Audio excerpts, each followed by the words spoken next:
절로 13절입니다. 이스라엘아, 내가 이와 같이 내게 행하리라. 내가 이것을 내게 행하리니 이스라엘아, 내 하나님 만나기를 준비하라. 보라, 산들을 지으며 바람을 창조하며 자기 뜻을 사람에게 보이며 아침을 어둡게 하며 땅의 높은 데를 밟는 이는 그의 이름이 만군의 하나님 여호와시니라. 아멘. 행복의 기준은 이 어디에 두느냐에 따라서 이 행복과 불행이 결정되어집니다. 얼마 전에 그 한 형제가 저에게 상담을 요청했습니다. 그 하나밖에 없는 여동생이 자기의 통장에 있는 3천만 원의 돈을 인출받아서 도망을 갔다는 것입니다. 여동생이 이렇게 3천만 원을 가지고 이제 도망을 갔습니다. 형제는 여동생을 형사 고발하려고 경찰서 앞에까지 갔습니다. 그런데 이 형제는 내가 과연 내 동생을 고발해야 옳은 것인가 고민하다가 다시 돌아오면서 전도하는 중에 저를 만났습니다. 그런데 그 형제에게 제가 어떤 말을 해야 될까? 그 이야기를 하는데 형제님에게 그랬어요. 형제님, 만약에 형제님의 여동생이 암 말기라면 어떻게 하시겠어요? 수술비가 3천만 원이 든다고 합니다. 그러면 어떻게 하시겠어요? 3천만 원을 주시겠습니까? 아니면 안 주겠습니까? 당연히 내 여동생에게 수술비 내주죠. 맞습니다. 형제님의 여동생이 암이 안 걸린 것에 대해서 감사하십시오. 그리고 좀 자유로웠으면 좋겠어요. 그런데 집에 가서 혼자 가만히 생각해보고 또 생각해보면 괘씸하다는 생각만 든다는 거예요. 그런데 이야기를 듣고 저하고 이야기를 나누면서 목사님, 당연히 예수님에 대해서 얘기해 주셔야 되잖아요. 그런데 예수님에 대한 이야기를 안 했어요. 감사하십시다. 여동생이 이 세상, 교통사고로 이 세상을 떠났다면 어떻게 되겠습니까? 그런데 형제는 이런 얘기를 합니다. 목사님, 이것은 이 문제와 그 문제는 전혀 색깔이 다른 문제입니다. 그런데 아닙니다. 어떻게 생각하느냐에 따라서 그 생각의 기준이 달라질 수 있습니다. 형제는 마음이 가벼워졌다고 이야기를 합니다. 그래, 남에게 내게 사기를 당한 것도 아니고 내 여동생이 가져간 것이니, 그리고 암이 걸리지 않았으니, 교통사고 나지 않고 이 세상 떠나지 않았으니 차라리 낫지. 그리고 마음이 자유로워졌다고 전화가 왔어요. 자, 여러분, 행복의 기준이 무엇일까요? 행복의 기준은 어디에다가 기준을 세우느냐에 따라서 행복의 기준이 달라집니다. 사람에게는 의와 식과 주가 필요하고, 또 예를 들어서 건강한 것, 이것이 어떻게 보면 사람에게는 의식주와 연결되어지거든요.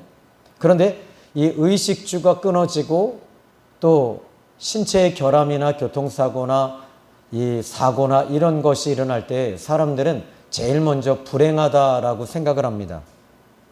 어떻게 보면 여러분, 평범하게 사는 것이 행복일 수 있습니다. 그런데 이 평범하게 사는 것에서 사람들은 대부분이 욕심을 내고 돈을 좀 더 벌려고 애를 쓰고 다른 사람을 눌러서 빼앗아서 그 사람의 것을 빼앗아 오면서 나는 행복해지려고 하는 것은 아닌가. 이것은 어떻게 보면 평범함을 뛰어넘기 때문에 불행해지는 것은 아닌가, 이런 생각이 듭니다. 자, 성경에서 말하는 행복의 기준은 무엇일까요? 성경에서 말하는 행복은 하나님을 통해서 행복을 찾으라라고 말합니다. 성경 창세기 1장 1절에 태초에 하나님이 천지를 창조하셨다 이렇게 말합니다. 하나님께서 이 모든 것들을 만드시고 창조하셨을 때는 분명한 목적이 있다고 말씀을 드렸습니다. 그러면 그 목적이 무엇이냐라는 거예요. 하나님께서 마지막에 사람을 창조하시고 만드셨습니다. 그런데 이 모든 것들은 사람을 통해서 이 지구에 있는 모든 것, 에덴 동산뿐만 아니라 모든 것들을 관리하고 보호하고 보존하라고 하나님께서 사람을 만드셨습니다. 그런데 그래서 이 보존, 보호 이런 차원이었습니다. 그러나 사람이 선악과를 먹고 죄를 지으면서 자기의 영혼이 깨져버렸어요. 퍼즐이 깨져버렸어요. 영혼이 하나님을 향해서 죽어버린 겁니다. 그러니까 그때부터는 하나님이 이 생육하고 번성하고 땅에 충만하고 그리고 이제 우리가 우리의 모양을 따라 사람을 만들었는데 이제 이 모든 것들을 다스리게 하자 하셨던 모든 것들을 다스리는 것이 아니라 살리는 것이 아니라 보호하는 것이 아니라 그때부터 죽이기 시작하고 망가뜨리기 시작했고 파괴하기 시작을 했습니다. 그것은 바로 죄로 인해서 그 영혼이 파괴되어졌기 때문입니다. 그러므로 사람들은 그때부터 불행해지기 시작을 한 거예요. 불행이 들어오기 전에는, 죄를 짓기 전에는 사람은 불행이라는 걸 몰랐습니다. 아니, 가리워져 있었을지도 몰라요. 아니, 없었습니다. 그런데 선악과를 먹으면서부터 불행이 시작이 된 거예요. 근데 제일 먼저 불행이 시작이 된 게 뭐냐면 선악과를 먹으면서 그들의 눈이 밝아져서 자기들이 벌거벗은 것을 알게 됐다. 이렇게 말합니다. 그러면 이 죄가 들어오기 전에는 벌거벗은 것 자체를 몰랐어요. 그런데 죄가 들어오면서부터 벌거벗은 것을 알고 수치와 부끄러움과 창피함에 두려워하기 시작을 했고 그리고 그들은 이 벌거벗은 것을 가리려고 무진장 애를 썼습니다. 이 채소나 식물을 가지고 또 나무 잎사귀를 가지고 자기들의 부끄러움을 가려봅니다. 그 부끄러움이 단지 벌거벗었기 때문이었을까요? 아니었어요. 바로 죄가 몸속에 들어왔고 영혼이 파괴되어졌고 영혼이 파괴되어짐으로 인해서 그 죄로 인해서 부끄러워지고 수치스러운 것이고 죄로 인해서 무거워진 것입니다. 이것에 대해서 열어진 거예요. 판도라의 상자가 열린 겁니다. 행복의 기준은 그때부터 사람들은요, 이 행복의 기준을 어디에 두냐면 외부적인 것에 행복의 기준을 두고 돈에 행복의 기준을 둡니다. 돈을 가지고 이제 이것을 취하고 더 많은 돈들을 가지고 남들보다 좀 더 잘 살아야 되고 행복해야 된다라고 생각을 갖기 때문에 돈에 목숨을 거는 겁니다. 그런데 돈이 많은 사람들이 제가 부교육자 생활을 강남에서 한 적이 있어요. 그런데 이분들이 전혀 행복해 보이지 않았어요. 교회에 올 때는 벤츠 그리고 BMW를 끌고 옵니다. 그런데 이분들의 얼굴은 기쁨이 하나도 없어요. 도대체 이분들의 기쁨은 무엇이냐면 무한 경쟁 속에서 살고 있는 무한 경제 사회 속에서 그들은 경쟁하면서 남을 죽이지 않으면 내가 죽인다라고 생각을 하고 내가 진급하지 않으면 나는 도태된다는 생각 속에 비교하면서 그들은 실패자의 삶을 살고 있었습니다. 교회 왜 나오십니까? 라고 했더니 이유는 하나입니다. 남들이 예배 드리니까. 또 하나, 나는 아내에게 월급을 받아서 상당히 많은 돈을 갖다 줍니다. 근데 그 돈의 아내들은 내 아내는 이 돈을 가지고 마음대로 씁니다. 그리고 교회에 나오면 내 아내가 바람피지 않는다는 것을 나는 알고 있기 때문에 아내를 데리고 교회에 나옵니다. 여러분, 이게 정말 행복한 것일까요? 행복의 기준과 가치를 어디에 두어야 되는가? 자, 오늘 예수님을 참 보시면 예수님은 어떻게 보면 환경적으로 보면 행복이 없었던 분이세요. 왜? 일찍이 요셉이 이 예수님께서 12살 때 예루살렘 성전에 갔을 때 예수님을 잃어버립니다. 그때 예수님은 어디 가셨냐면 성전에서 랍비들과 이야기를 나누고 있었어요. 그런데 그 이후로 예수님의 아버지 요셉은 더 이상 성경에 등장하지 않습니다. 그래서 많은 학자들이 이야기하기를 예수님의 그 아버지 요셉은 아마 일찍 이 세상을 떠났을 것이다 라고 말해요. 왜냐하면 예수님이 십자가에 죽으시고 부활하시고 사도행전 1장에도 예수님의 어머니 마리아와 그의 형제들만 얘기하지 요셉에 대한 언급이 없거든요. 그러니까 예수님은 일찍이 그 가정과 동생들과 그리고 유다와 가룟 유다를 말하는 것이 아닙니다. 유다와 야고보와 그의 누이들을 이제 그 가정을 책임져야 할 가장의 역할을 했을 거예요. 참 그 어깨가 무거웠을 거예요. 또 문제는 이스라엘이라고 하는 나라는 율법의 나라거든요. 율법의 나라는 무엇입니까? 그 사람이 무엇인가 잘못했을 때 그걸 찝는 나라입니다. 그런데 그의 어머니, 자기의 어머니가 자기를 낳았을 때 성령께서 잉태하여 성령이 나를 임하여서 내가 너를 낳았다. 이게 세상 사람을 누가 믿어주겠습니까? 한마디로 말하자면 이것을 전라도 말로는 호로 자식이잖아요. 홀로 자식이잖아요. 홀로 자식이에요, 예수님이. 그렇게 보면. 근데 이스라엘 사람들은 율법으로 이와 같이 아버지가 없이, 남자가 없이 여자 혼자 태어났다면 이것은 바람핀 거잖아요. 부적절한 관계잖아요. 그럼 돌에 맞아 죽어야 할 마리아거든요. 그런데 지금 이 예수님에 대한 이 딱지가 계속 따라다녔을 거예요. 그럼에도 불구하고 예수님은 열등감이나 열등의식이 없으셨다는 거예요. 돈이 없어서 열등의식을 갖지도 않으셨어요. 심지어 제자들과 함께 다니실 때도 먹을 게 없어요. 그러면 리더자는 책임을 져줘야 되잖아요. 그런데 예수님은 그냥 감람산에서 주무시고 길거리에서 주무시기도 합니다. 그러면 예수님 정말 행복했을까요? 정말 예수님이 행복하셨을까요? 그런데 예수님은 행복하셨다라고 말씀하고 계세요. 그 이유가 무엇입니까? 바로 예수님은 죄가 없으시기 때문에 행복하신 거였어요. 그래서 우리의 죄를 사해 주신다라고 하는 것은 죄가 없는 이가 우리의 죄를 사해 줄 수 있는 조건이 거기서부터 오는 거예요. 이게 예수님의 행복의 조건 첫 번째였습니다. 두 번째는 뭡니까?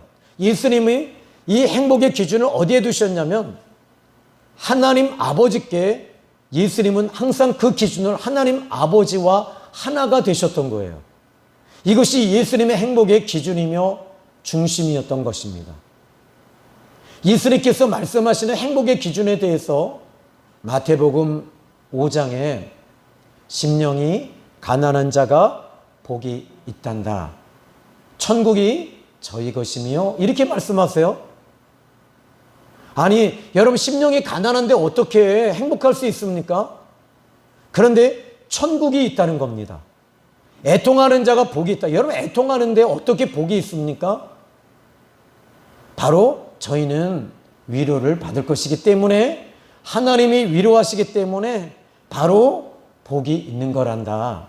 그러니까 모든 이 팔복을 자세히 보시면 다 하나님 삼위일체 하나님과 연결되어지고 있어요. 하나님을 통해서 위로받고 하나님을 통해서 채워지고 하나님을 통해서 숨을 쉬고 하나님을 통해서 기쁨이 넘치는 것이 이것이 행복이다라고 예수님은 말씀하고 계십니다. 자, 오늘 아모스 선지자의 사역을 보면 지금 이스라엘 백성들, 북이스라엘 같은 경우를 보면 지금 이 4장의 말씀을 보시면요. 너희는 이 6절입니다. 내가 너희 모든 성읍에서 너희를 깨끗하게 하며 너희의 각 처소에서 양식이 떨어지게 했다. 여러분, 양식이 떨어졌답니다. 또 7절에 출소하기 석 달 전에 내가 너희에게 비를 멈추게 했다. 비가 끊어졌어요. 가뭄이 들었어요. 또 두세 사람, 이 성읍 사람이 어떤 성읍으로 비틀거리며 물을 마시러 가서 만족하게 마시지 못하고, 또 9절에 곡식을 마르게 하는 재앙이 왔대요. 그리고 9절에 깐부기 재앙으로 너희를 쳤다. 팥중이가 일어났다. 그리고 동산과 포도원과 무화과나무와 감람나무를 다 먹게 했다. 또 10절에 전염병이 왔다. 이 10절에 너희 진영의 악취로 코를 찌르게 했다. 자, 여러분, 이거 보면 지금 이 북이스라엘 사람들이나 이 북이스라엘 사람들은 이게 행복하지 않잖아요. 행복할 수가 없어요. 그러면 이 성경에서 행복의 기준을 하나님은 어디에 두고 계시냐라는 겁니다. 여기 오늘 본문에 6절부터 11절까지 반복되는 단어가 있죠. 6절에 양식이 떨어지게 했다. 너희가 내게로 돌아오지 아니하였다. 양식이 떨어질 때 하나님께 돌아오래요. 또 여기 8절에 두세 성읍 사람이 어떤 성읍으로 비틀거리며 물을 마시러 가서 만족하게 마시지 못했지만 너희가 내게로 돌아오지 않았다. 여호와의 말씀이니라. 9절에도 다 먹게 했지만 너희가 내게로 돌아오지 않았다. 10절에 너희가 내게로 돌아오지 않았다. 11절에 너희가 내게로 돌아오지 아니하였다. 그러면 여기 이 돌아온다라는 말을 시브리어로 살펴보니까 슈브라고 하는 시브리어를 사용하고 있습니다. 이 슈브라고 하는 이 시브리어는 그 문법적으로 보면 칼 동사 2인칭 남성 단수로 이 뜻을 보면 회복한다 또는 되살아난다 또는 수리하다 이런 뜻을 가지고 있습니다. 그러면 하나님께 돌아올 때 회복이 된다는 거, 그리고 회복이 되고 수리가 된다는 겁니다. 실은 지금 1층에 그 CCTV가 저희 교회도 CCTV가 있고요. 그리고 이 CCTV를 설치한 목적은 분명합니다. 여러분이 기도하실 때 이상한 일이 많이 벌어지니까 또 이 신천지가 들어와서 이분들의 행동과 행위가 이상한 행동들을 하기 때문에 이제는 CCTV가 참 필요한 것 같아요. 근데 1층에 저희 교회 CCTV는 모니터는 그 스크린은 꺼놔요. 문제가 터질 때만 저희는 스크린을 엽니다. 근데 1층에 지금 그 CCTV가 고장이 났어요. 고장이 나서 다 열어보니까 이게 뭐가 고장이 났는지를 모르겠어요. 그래서 일단은 기계를 다 열어놓고 보니까 거기에 조그마한 그 건전지가 있더라고요. 그래서 이 건전지를 교체를 했습니다. 근데 건전지를 교체하고 그리고 1층 화장실에 들어가는 입구에 여자 화장실에 이 번호키가 망가진 거예요. 부서졌어요. 그래서 이 1층에 있는 이제 각 점포에 여자분들이 찾아와서 이것 좀 열어보자는 거예요. 누가 했는지. 근데 이 1층에 이제 CCTV가 있는 곳이 세탁소인데 세탁소 사장님에게 제가 비밀번호를 알려드렸어요. 꼭 써놓으시라고. 근데 이분이 비밀번호를 잃어버린 거예요. 아무리 찾아봐도 못 찾겠는 거예요. 이제 모니터는 건전지를 넣어서 돌아가요. 근데 그래서 회사에다가도 전화하니까 이 사람은 이 판매처는 이 사람에게 계속 서로 책임을 전가합니다. 이걸 만든 회사에서 새로 세팅하고 새로 부팅하면 되거든요. 간단하게. 귀찮다는 거예요. 3년이 됐기 때문에. 그런데 이 부분이 고장이 났으면 그 회사에 들어가면 수리하면 끝나는 거예요. 여러분, 지금 인간이 왜 이렇게 불행해지고 왜 이렇게 비참해지고 왜 이렇게 내 인생이 어그러졌는가라고 했을 때 여러분, 이것은 바로 죄 때문입니다. 그러면 이 죄로 인해서 이 죄가 들어옴과 동시에, 그런데 이 죄를 짓게 만들 때 바로 옛뱀 곧 사단이 움직였던 거예요. 그러면 지금 이 모든 것들이 사단과 죄와 이 사람이 연결되어져 있어요. 코드와 같아요. 서로 연결되어진 이 부분을 지금 다시 회복시킬 수 있는 유일한 방법은 바로 그분에게 있는 거예요. 그분이 누구이시냐면 창조주 하나님, 사람을 만드신 그 하나님만이 고칠 수가 있어요. 사람이 노력을 하고 윤리적으로 이 애를 쓰고 힘을 쓰고 선행을 한다고 해서 고쳐지는 건 아니에요. 이것은 철학을 가지고도 안 됩니다. 인문학을 가지고도 안 됩니다. 사람들이 이렇게 생각을 합니다. 실제로 여러분 우리나라 이 이조 시대 때 모든 물건들은 어떤 물건들이었냐면 다 간의 수공업이었잖아요. 사람들이 손으로 다 만들었어요. 그래서 이 사람의 손을 통해서 다 만들었던 것들이, 그러니까 그때 당시에는 다 고가예요. 평민들이 가질 수 없는 제품들입니다. 그러면 이게 산업혁명이 일어나면서부터 기계화가 시작이 됐어요. 기계화가 시작이 되다 보니까 이제부터는 사람이 손으로 만드는 것이 아니라 기계로 막 뽑아내기 시작을 해요. 뽑아내기 시작하니까 물건이 막 쏟아지는 거예요. 쏟아지니까 이제 여러분들도 이 지금 가지고 있는 가전제품이나 모든 것들이 다 공장에서, 회사에서, 공장에서 다 만들어내잖아요. 처음에 자동차를 만들 때도 이 사람의 손으로 만드니까 얼마나 비쌌습니까?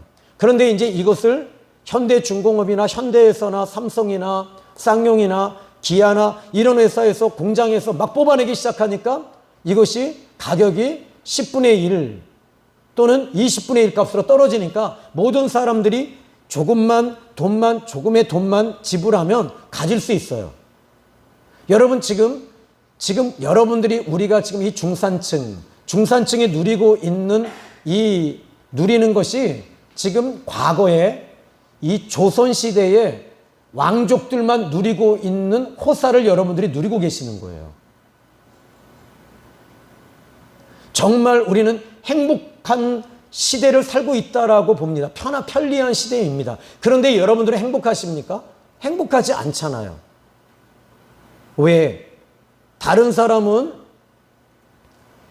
진접 신도시에 살고 우리는 오남리에 살기 때문에, 또 어떤 사람은 강남에 살고 우리는 이 오남에 살기 때문에, 여러분 이것 자체가 벌써 비교하기 시작을 하는 거예요.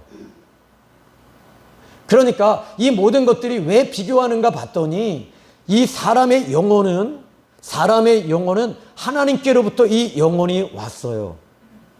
그런데 하나님을 통해서 왔고 이 육체가 깨지고 불행해진 것은 죄 때문인데, 그러면 이 죄를 마태복음 1장 23절로 26절에 보니까 바로 이 죄를 처리해 주시는 분이 오신다는 거예요.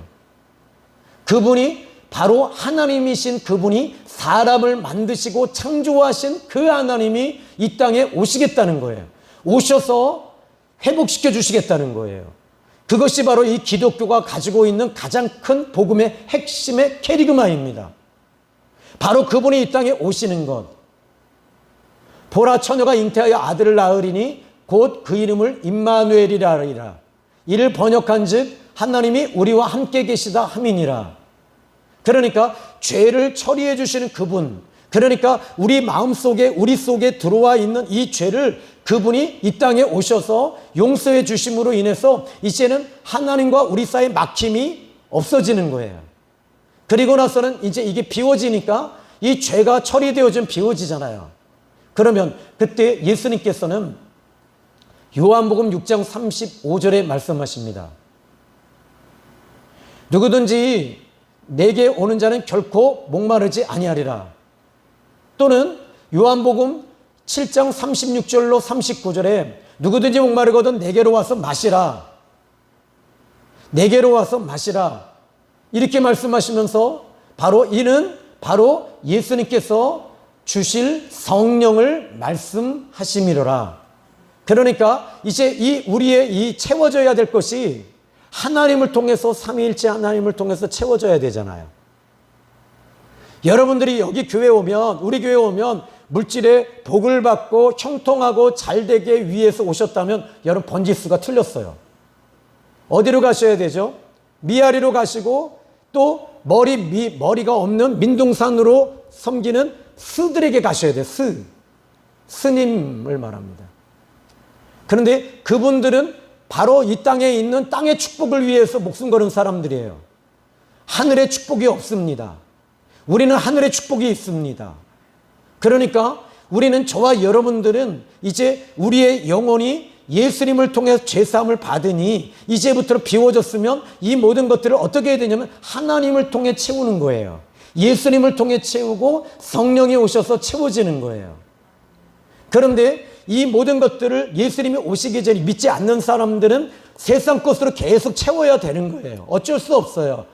물질로 채워야 되고, 사람을 통해 채워야 되고, 만남을 통해 채워야 되고, 교제를 통해 채워야 되고, 또 노래방 가서 채우셔야 되고, 술 마시고 채우셔야 되고, 그 외로움을.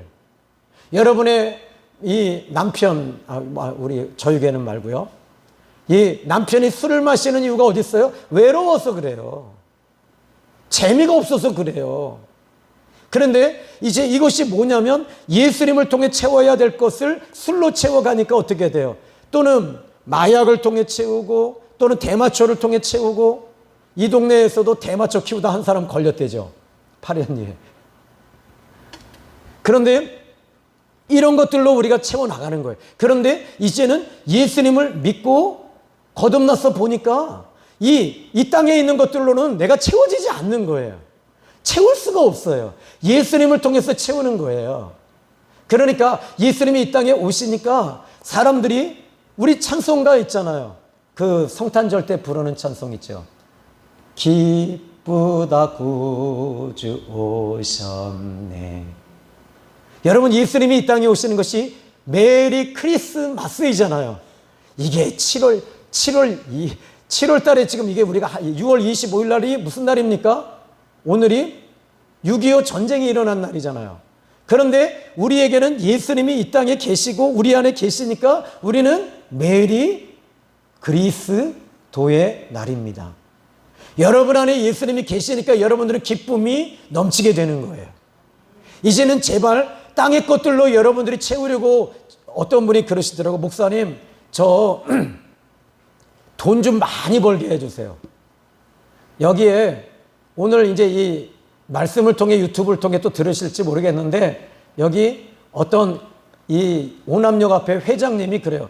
목사님, 저희는요 지금 이제 이 지상파에 그 현빈이라는 사람이 이제 우리 광고를 찍습니다. 목사님 기도해 주셔야 됩니다.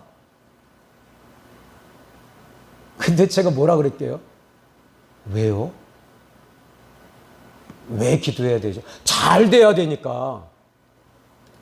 목적이 뭐죠? 이분들은 잘 되는 게 목적이에요. 우리는 예수님을 통해 채워지는 게 목적이에요. 그러니까 가는 길이 다른 거예요. 그래서 좁은 문이고, 그래서 넓은 문이고, 여기서 갈라지는 거예요. 그래서 여기서 양이 나오고 염소가 나오는 것이고요. 우리는 양이기 때문에 예수 따라가며 복음 순종하면, 여러분 예수님 따라가는 게 축복 아니겠어요? 여러분 천국 가는 것이 축복 아니겠어요? 그래서 여러분들이 이 교회에 그 먼 데서부터, 그 광주에서부터 우리 민규 형제님, 또 여러분들이 또 금곡에서부터 그 먼 곳에서부터 이렇게 오시는, 또 면목동에서부터 이 오남리 뭐 볼 게 있어요? 정말 볼 게 없는데 여러분들은 영혼이 살아났고 예수님을 통해 채우고 말씀을 통해 채우고 은혜를 통해 채우기 위해서 나오시는 거예요. 그러니까 여러분들이 오늘 이 첫 번째 목적을, 내 행복의 기준은 예수 그리스도다, 성령의 임재하심과 기름 부으심이다, 이렇게 여러분들이 못을 딱 박아 놓으시고 정해 놓으시고 여러분들이 신앙생활 하시면 될 것 같아요. 아멘. 그래서 여기서 하나님께서 뭐라고 그러시냐면 돌아와라, 돌아와라, 이거예요. 그런데 아니, 하나님께서 제가 봐도 좀 내가 너무 심하지 않나요? 여기 보니까 9절부터 보면 양식이 떨어지게 하셨대요. 아니, 하나님이 왜 굳이 이스라엘 백성들이 돌아오게 하기 위해서 양식을 떨어뜨리게 하실까? 또 여기 비를 멈추게 하고, 또 여기 물을 마시지 못하고 재앙이 일어나고 깐부기, 또 여기 깐부기 팥중이는 뭐냐면 메뚜기 떼거든요. 그러니까 메뚜기라고 보기는 좀 그렇고요. 귀뚜라미 같은 종류인데, 이 팥중이 자체가, 여기 깐부기, 이 팥중이 자체가 뭐냐면, 우리가 보는 그런 메뚜기가 아니에요. 전라도에 한번 이런 메뚜기 떼가 습격을 한 적이 있었대요. 1995년도. 그래서 이 옥수수 밭하고요, 이 밭이 다 쑥밭이 됐대요. 근데 잡은 걸 보니까 우리가 보는 이 방앗개비가 아니고요, 뛰어다니는 요만한 메뚜기가 아니고 거의 이만한 이 메뚜기라는 거예요. 이게 와서 확 쓸어버리면 남는 게 하나도 없다는 거예요. 그런데 아니, 이 모든 것들이 왔는데 지금 이스라엘 백성들은 이것이 하나님의 음성으로 듣지 못하고 있는 거예요. 하나님이 이렇게 하고 있는 것을 몰라요. 그럼 하나님께서는 왜 이렇게 돌아오라고 말하고 있냐라는 겁니다. 하나님께서 이들을 사랑하시는 거예요. 하나님께서 이스라엘 백성들이 돌아옴으로 인해서 그들에게 제사를 드리고 번제를 드리고 기도하고 이것을 통해 하나님이 채워지시기 때문이 아니에요. 하나님은 그 어떤 것으로도 채워지시지 않는 분이세요. 하나님은 완전하시고 모든 것을 다 가지고 계시고 우주조차도 다 하나님의 것입니다. 저는 얼마 전에 이 우주공학자가 하는 이야기를, 저는 그런 걸 좀 자주 보는데, 우주공학자가 하는 얘기가 뭐냐면, 은하계가 있는데 이 은하계에 이 많은 별들이 있고 이 지구도 별이에요. 그런데 은하계보다 또 다른 은하계가 하나가 더 있어요. 그건 그 안드로메다라고 하는 또 은하계가 있답니다.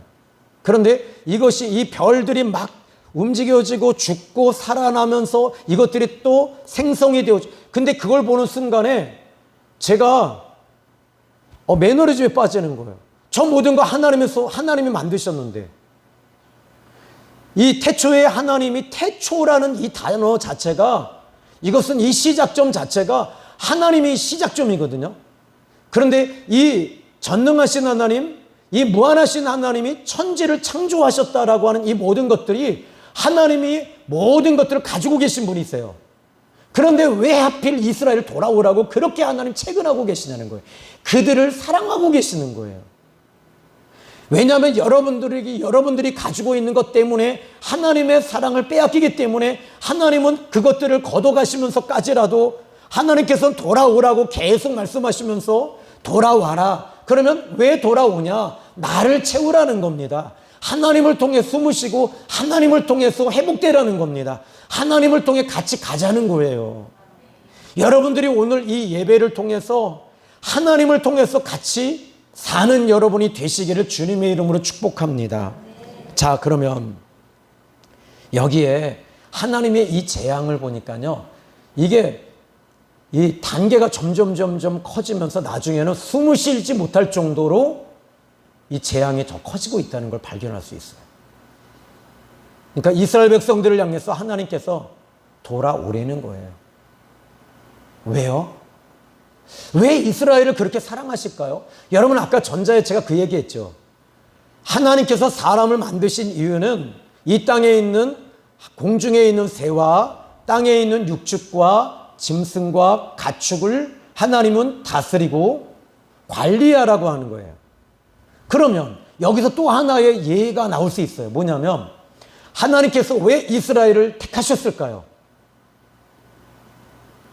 이스라엘을 택하신 목적이 뭘까요? 이스라엘을 택하시면서 이방 나라들을 관리하고 보존하고 보호하며 하나님께 돌아오라고 쓰임받는 민족이었다는 겁니다. 이해가 되세요? 근데 이스라엘 백성들은 착각하고 있어요. 이방 민족들은 하나님의 지옥에 들어갈 불쏘시개에 불과하다라고 생각하면서 요나서에 어떻게 해요? 요나는 이 니느웨 성읍에 안 들어갑니다. 저들은 나쁜 놈들입니다. 하나님 다 심판하셔서 죽이셔야 돼요. 이러고 있거든요. 지금 이스라엘이 지금 막 미사일로 쏘고 막 그러잖아요. 팔레스타인하고. 그게 뭐죠? 이방인 놈들은 다 죽여야 돼요. 이렇게 말하고 있단 말이에요. 실은 하나님의 창조의 목적이 그게 아니거든요. 이스라엘을 택하신 목적은 이방 나라들을 세우고 하나님께 돌아오게 하기 위하여 쓰임받는 민족이 이스라엘이었어요. 그러면 여러분들은요, 이제 세 번째 여러분들에게 적용을 해보는 겁니다. 왜 여러분들을 예수님 믿게 하고 교회 나오게 하셨습니까? 여러분들을 잘 먹고 잘 살고 형통하고 내 영혼이 잘 되고 범사가 잘 육신이 강건하고 천국 가게 하기 위해서 아니라는 거예요. 여러분들은 지금 우리 생명의 샘 교회를 하나님이 택하신 목적이 뭐냐면 이 오남리, 양지리, 산흥, 장현 그리고 남양주시 여기에 깨지고 무너지고 부서진 영혼들을 위해서 우리는 그들을 보존, 보호하고 그들의 영혼을 존엄하게 돌아오게 하기 위해서 하나님이 여러분들을 관리자로 쓰고 계시는 거예요. 그것을 관리자라고 얘기하지 않고 전도자라고 말하는 겁니다. 너무 심각하게 듣고 계십니다. 제가 심각하게 얘기하니까 여러분 심각할 수밖에. 그래서 하나님께서 돌아오라고 하시는 거예요. 돌아오게 하는 목적이 뭐예요? 이제 여러분들이 분명히 배우셨어요. 그러면 또 한 가지 여기 오늘 본문의 말씀을 보십시오. 이제 여기 11절에 내가 너희 중에 성읍 무너뜨리기를 하나님인 내가 소돔과 고모라를 무너뜨린 것 같이 하였다. 여기 답이 나오죠. 왜 소돔과 고모라 성을 심판하셨습니까? 거기에 먼저 누굴 보냈죠? 롯이었잖아요. 롯을 관리자로 보낸 거예요. 마태복음 5장 13절에 그 예수님께서 너희는 세상의 소금이다. 너희는 세상의 빛이다 했는데 소금의 역할을 못했어요. 빛의 역할을 못했어요. 결국엔 어떻게 됩니까? 불로 심판하신 거예요. 여러분, 우리가 해야 할 일은 그럼 어떻게 여러분들이 이 관리자라는 말은 이제 보호자 또는 이 사람들을 관리하고 이 무너진 것들을 세우는 사람들이거든요. 그럼 어떻게? 예수님의 십자가의 복음을 통해서 사람들이 죄사함을 받고 회복이 되어지는 거예요. 그래서 여러분들을 하나님께서 전도자로 세우시는 거예요. 그래야지 여러분들이 빛이 되고 소금이 되는 겁니다. 여러분, 제가 길거리 나가서 전도하는 이유는 딱 하나입니다. 바로 회복자로 나가는 겁니다. 교회를 채우기 위해서 나가는 건 아닙니다. 회복시키기 위해서. 여러분, 이것이 제가 가지고 있는 목회 철학입니다. 아니, 이것은 사도 바울이 가지고 있는 목회 철학이었고요. 베드로가 가지고 있었던 목회 철학이었고요. 아모스 선지자도 가지고 있는 바로 신앙이며 사명이었던 것입니다. 여러분들은 이 사명을 가지고 우리가 아까 우리 이 말씀을 우리 기도하셨잖아요. 우리 기도하실 때 하나님 우리 교회가 이제 이전을 놓고 20일 작전 기도를 하고 있습니다. 이 건물이 팔리게 하시고 그리고 또 엘리베이터를 놓든지 아니면 건축을 하든지. 근데 여러분 우리가 내려가야 할 이유가 어디 있죠? 여러분 하나입니다. 여러분이 나이가 드셔서 관절염 때문에 아닙니다. 여러분 관절염이 아니라 다리가 잘라져도요 기어서 올라옵니다. 은혜 있으면요. 정말 목숨 걸고 기어 올라옵니다.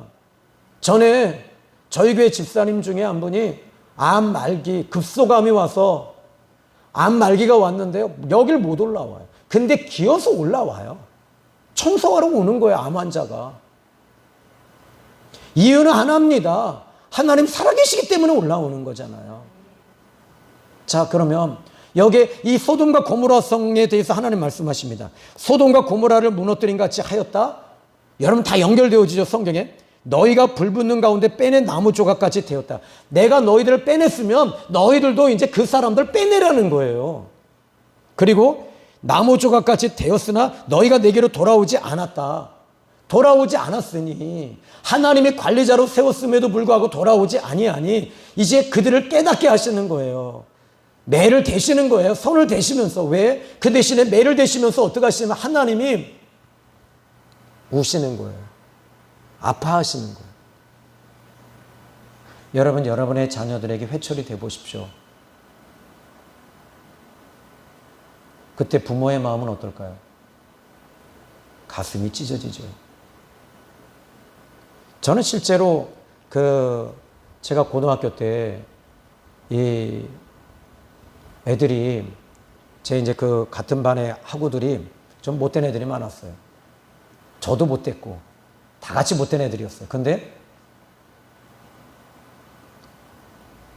한 아이를 때렸어요. 그런데 그 아이가 잘못된 거예요. 그런데 그 아이는 얼마 후에 회복이 됐습니다. 선생님이 아이들을 다 모아놓고 내가 너희들을 잘못 가르쳤다. 저희 담임 선생님은 그때 당시에 이 국어 선생님이었는데요. 내가 너희들에게 국어를 가르칠 자격이 없다. 내가 가르칠 자격이 없다. 스승으로서 제자를 잘못 가르쳤으니. 그리고 몽둥이를 갖고 오셨는데 선생님이 칠판을 향해 엉덩이를 대고 너희들이 지금부터 나를 때려라. 그리고 선생님은 아이들이 못 때리니까 한 아이에게 때리라는 거예요. 근데 선생님이 당신의 다리를 때리는데 얼마나 세게 때리는지. 애들이 나와서 울면서 선생님을 때리는데 10대씩 때린 거예요. 50명이 때렸어요. 500대를 맞는. 그런데 그 이후로 우리 반 애들은 바뀌었어요. 달라진 거예요.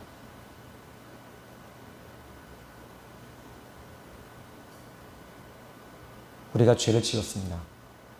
벌 받는 게 율법입니다. 그런데 하나님이 대신 십자가에서 매를 맞으셨습니다. 그리고 온몸이 피투성이가 되셨습니다.